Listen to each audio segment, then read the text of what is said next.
With me now is John Hudson. He is National Head Agriculture at Nedbank. Thank you so much for your time. And let's just start with whether, John, financiers are actually really behind farmers when it comes to climate change.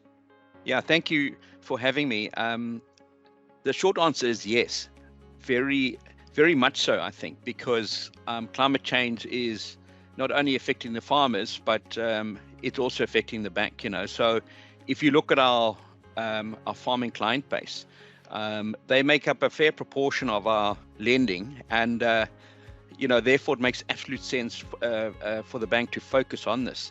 And what I can say is that I think climate change is probably the biggest risk facing farmers going forward. We do have these short-term hiccups, the pandemic, and you could argue sometimes there's like a flood, for example, which makes us focus short-term, but longer-term, I think climate change is such a big issue, and farmers need to tackle that. And as banks, we need to help them. Can you talk to me about some of the innovative ways that Nedbank is helping to fund farmers when it comes to the transition that they need to make to become climate ready?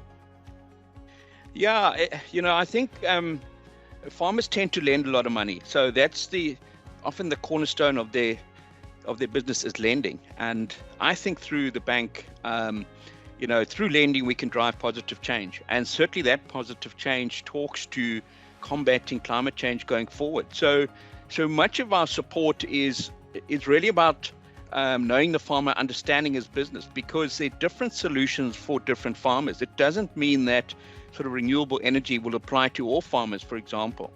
So I think it's really important for us to understand the client's business first.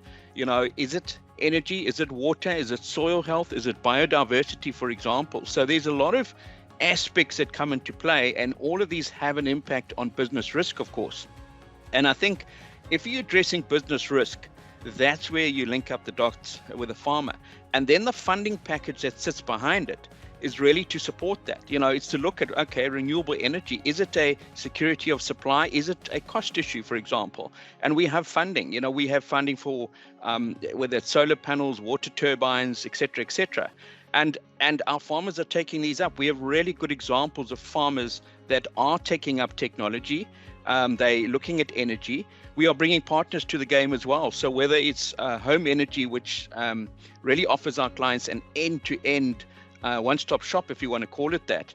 So home energy will come and do this assessment, take the farmers through the process, look at the best quote, and then say to the bank, okay, let's fund that. And that's a good, I think a really good partnership, if you want to put it that way. So John, everyone here is talking about here being COP27 in Sharm El Sheikh, Egypt. Everyone is focusing on adaptation and how important specifically for Africa adaptation is. Can you perhaps just take a step back and for the layperson explain what it means when we ask farmers to adapt to climate change? Well, quite honestly, farmers have been really good at being agile, adaptive, because over time they face numerous challenges, not only climate change, but for example, farmers are probably closest to the coalface, if you want to call it that, when we talk about climate change. They are a contributor on one hand, but they're also a recipient of climate change as well. But I've seen this over time because farmers' margins have been squeezed. There's a continual cost price squeeze, and farmers have had to take up new technology and had to be agile to stay in the game and be competitive.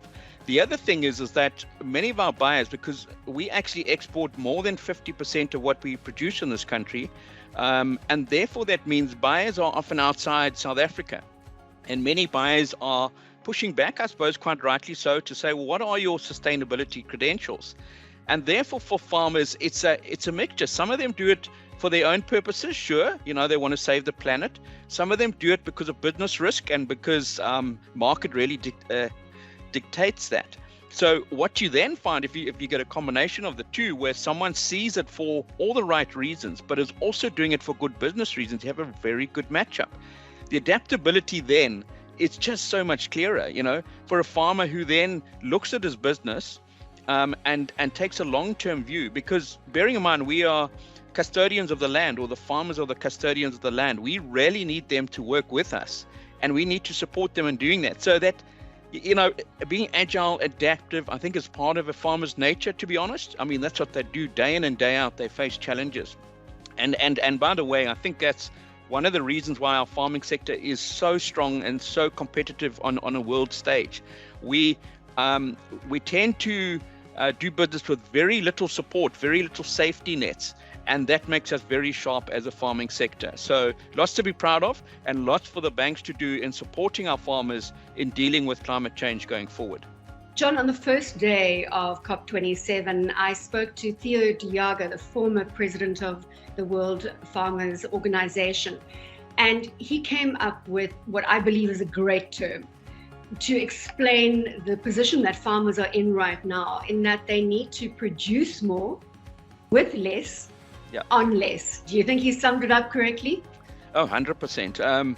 Doing more with less is what farmers do, and precision agriculture has really taken on a new meaning, because that means exactly that. The efficiency that they bring to their businesses now is just outstanding. So whether you're talking about water, energy, fertilizer applications, whatever it is, the efficiency is what's keeping them in the game, because of that cost price squeeze that I was talking about.